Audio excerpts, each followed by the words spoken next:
Assalamualaikum warahmatullahi wabarakatuh. Saya Ufil Kaila, Prodi Pendidikan Matematika, mata kuliah Perencanaan Pembelajaran Matematika dengan dosen pengampu Ibu Agustianti Puspitorini, MPD. Assalamualaikum warahmatullahi wabarakatuh. Selamat pagi anak-anak.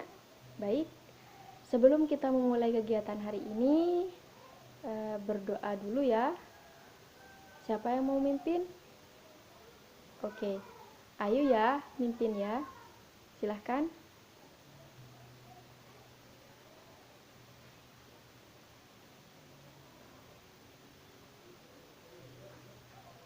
Oke, selesai. Selanjutnya kita cek kehadiran dulu. Siapa hari ini yang tidak hadir? Oh, 3 orang. Siapa saja? Kemana Fakih? Oh, sakit. 2 orang lagi kemana? Oh, izin semua. Ada suratnya? Oke. Semoga kita doakan teman kalian yang sakit lekas diberi kesembuhan, dan yang izin semoga bisa bertemu kembali di pertemuan selanjutnya dan bisa mengikuti mata pelajaran dengan baik. Oke. Hari ini kita mulai pelajaran kita. Sebelumnya saya ingin tahu materi yang saya sampaikan pada pertemuan sebelumnya tentang apa? Ada yang masih ingat? Iya, kesebangunan. Apa itu kesebangunan? Coba. Iya. Kesebangunan adalah bangun-bangun datar yang sudut-sudutnya sama besar.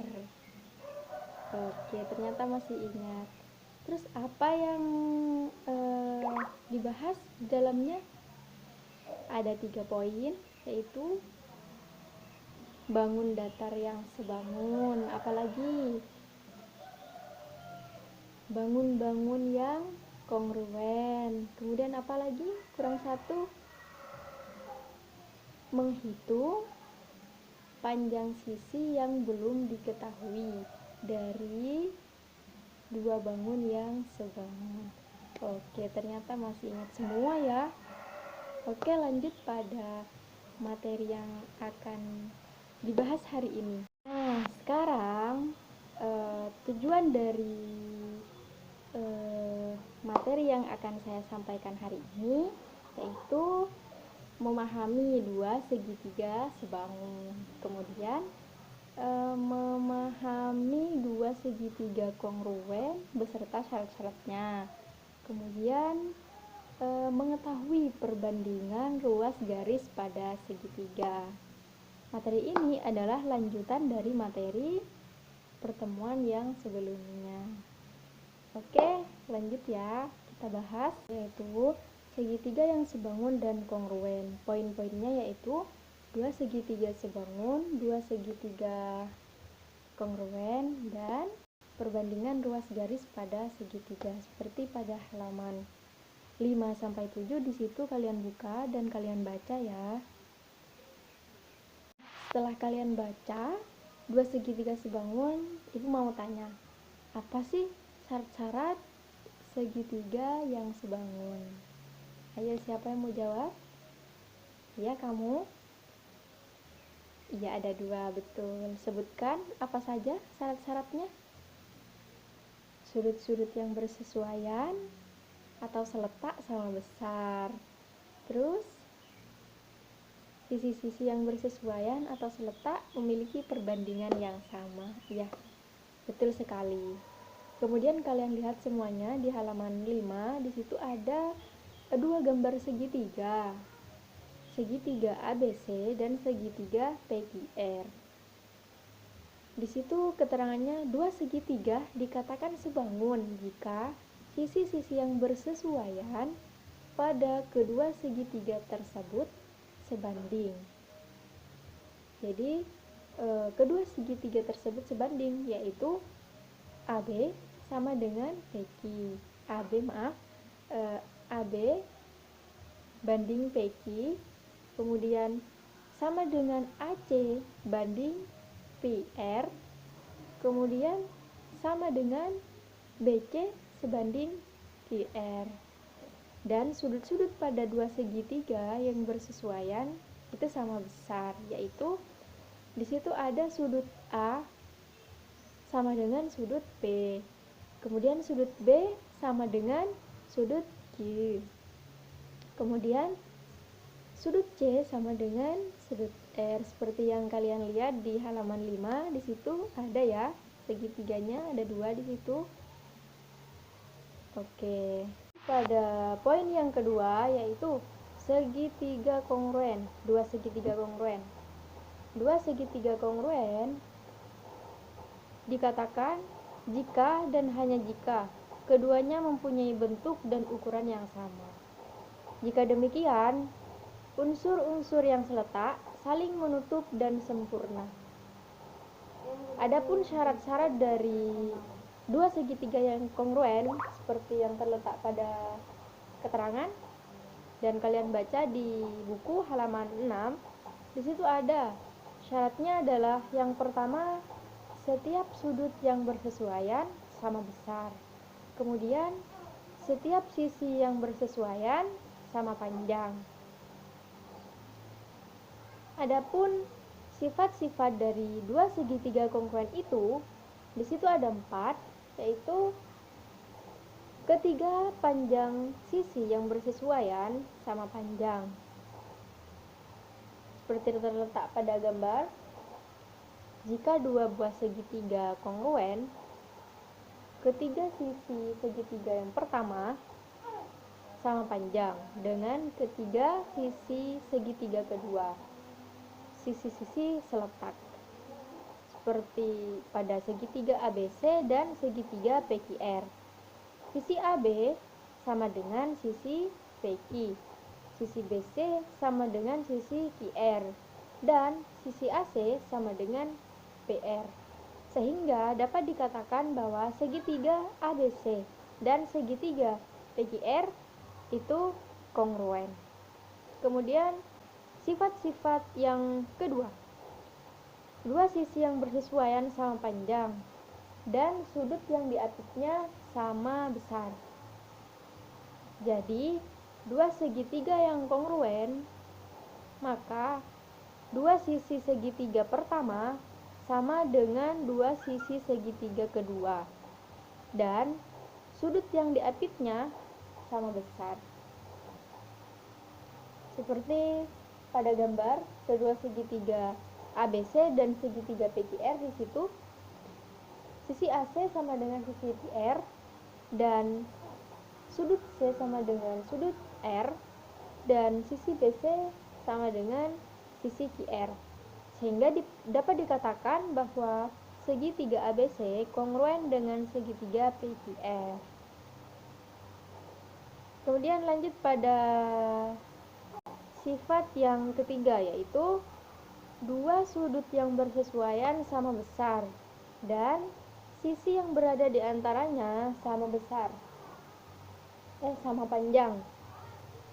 Dua segitiga yang kongruen, maka dua buah sudut dari segitiga pertama sama dengan dua sudut pada segitiga kedua. Dan sisi-sisi di antara kedua sudut tersebut sama panjang. Seperti pada segitiga tersebut, ada segitiga ABC dan segitiga PQR. Sisi A sama dengan sudut A sama dengan sudut P, dan sisi AB sama dengan sisi PQ, dan sudut B sama dengan sudut Q. Sehingga dapat dikatakan bahwa segitiga ABC kongruen dengan segitiga PQR. Kemudian syarat yang terakhir yaitu dua sudut yang bersesuaian sama besar dan sisi yang berada di hadapannya sama panjang. Jika dua sudut yang bersesuaian dari dua segitiga sama besar dan suatu sisi sekutu kedua sudutnya sama panjang. Kedua segitiga tersebut kongruen. Seperti pada dua segitiga tersebut, segitiga ABC dan segitiga PQR, di mana sudut A sama dengan sudut P dan sudut B sama dengan sudut Q, serta sisi BC sama dengan sisi QR, sehingga dapat dikatakan bahwa segitiga ABC kongruen dengan segitiga PQR. Oke. Kemudian yang ketiga, dua sudut yang bersesuaian sama besar dan sisi yang berada di antaranya sama panjang. Di situ sudah ada dua segitiga yang bersesuaian, kemudian sisi yang berada di antaranya sama panjang, yaitu segitiga ABC dan segitiga PQR. Kemudian yang keempat, dua sudut yang bersesuaian sama besar dan sisi yang berada di hadapannya sama panjang. Seperti yang tertera pada gambar, yaitu segitiga ABC dan segitiga PQR. Sudut A sama dengan sudut P, sudut B sama dengan sudut Q, dan sisi BC sama dengan sisi QR, sehingga dapat dikatakan bahwa segitiga ABC kongruen dengan segitiga PQR. Tanda dari segitiga kongruen seperti yang kalian lihat di papan, di situ tandanya seperti itu. Oke, lanjut pada poin yang ketiga, yaitu perbandingan ruas garis pada segitiga. Seperti yang kalian lihat, coba dibaca, satu siswa saja, kamu coba baca.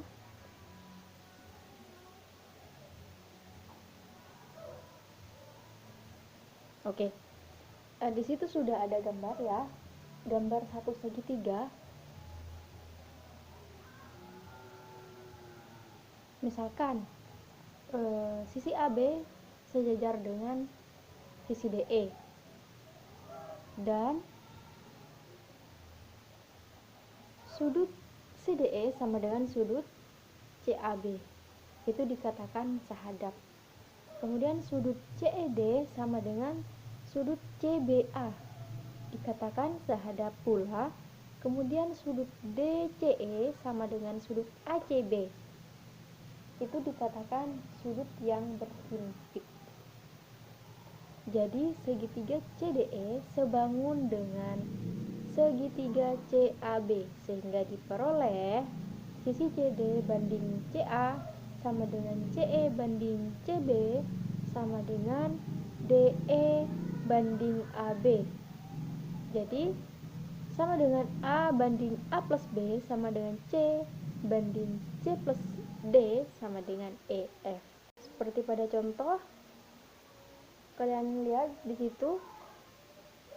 Pada gambar di samping diketahui panjang AC sama dengan 12, panjang EC sama dengan 4, panjang BD sama dengan 6, dan panjang DE sama dengan 2. Tentukan panjang AD dan panjang BC. Jadi penyelesaiannya adalah, karena di situ dicari panjang sisi AD dan panjang sisi BC, maka kita selesaikan AE banding AC sama dengan AD banding AB. Kita masukkan panjang sisi AE di situ adalah 12 min 4. Kemudian panjang sisi AC sama dengan 12. Kemudian panjang sisi AB sama dengan AD plus 6. Karena AD-nya kan tidak diketahui. Jadi panjang AB di situ karena terdiri dari dua segitiga, di dalam segitiga AB ada sisi AD, maka dapat dikatakan bahwa panjang sisi AB itu adalah AD ditambah 6. Jadi 12 AD sama dengan 8, AD plus 6 sama dengan 12AD sama dengan 8AD plus 48 sama dengan 4AD sama dengan 48. Jadi panjang AD 48/4 adalah 12. Kemudian lanjut pada menentukan sisi AB, sisi BC. Di situ AE banding AC sama dengan DE banding BC. Di situ panjang sisi AE adalah 12 min 4, kemudian banding 12 panjang AC, kemudian sama dengan panjang DE 8 dibanding panjang BC. BC nya belum diketahui, jadi BC diturunkan sama dengan 8 kali 12/8 sama dengan 12. Jadi sudah diketahui bahwa panjang BC adalah 12 cm dan panjang AD adalah 12 cm. Oke, selesai pembahasan materi kali ini. Alangkah baiknya jika kalian latihan di rumah dari tugas-tugas yang telah saya buat yaitu, dan saya tunggu hasilnya pada pertemuan berikutnya.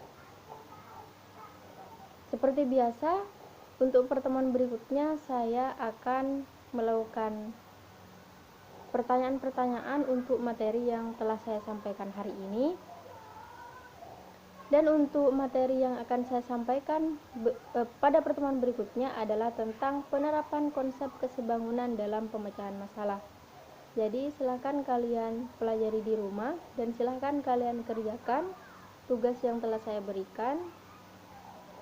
Terima kasih. Wassalamualaikum warahmatullahi wabarakatuh.